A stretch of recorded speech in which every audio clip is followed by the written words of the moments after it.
Reviews of books I haven't read in years.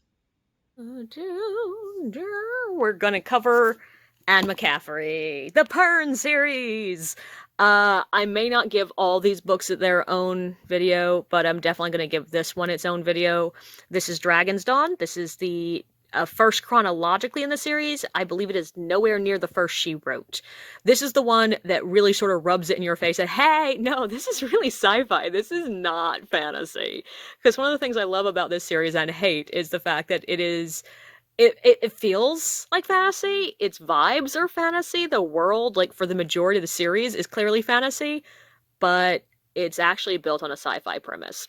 They are on a different planet. They meet these, when they arrive at this planet, they meet these little tiny creatures that they eventually call fire lizards later in the series, but in this early part they call dragonettes or something like that.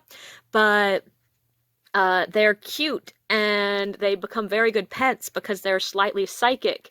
And when thread starts falling on this planet, which thread is this mysterious substance that may or may not be living, that it just eats everything organic.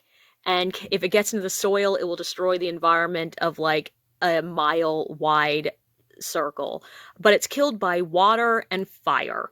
So, of course, they have to figure out how to get rid of it. And the fire lizards, it turns out, breathe fire! They have to chew on a stone to do it, but they do it. And therefore they can kill Thread.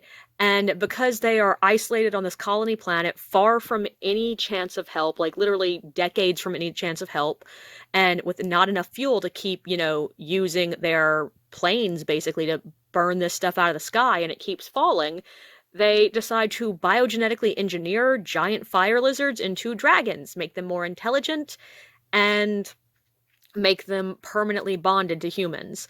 And it's a cool premise. Like, I know why this series got really famous. Now, that being said, I do have a bit of an interesting relationship with these books now, because I stopped reading this series at a certain point because I thought my favorite character was going to die, and went for about a decade without reading a single one. And then recently, like 5 years ago, I decided it was time for me to finish, and picked up one of the books and realized exactly how dated they are. Like, oh my god, some of the stuff is so sexist, which is fun when reading from a female author. But this first book I remember loving one of the most of all the series. Sorka is one of my favorite of her female leads. Sorka and Sean are the main couple. We follow them from the time that they're kids until they're adults, and they become the first Dragon Lady and Dragon Lord, is that what they're called? The people who run the organization of the dragons. And they're just likable characters.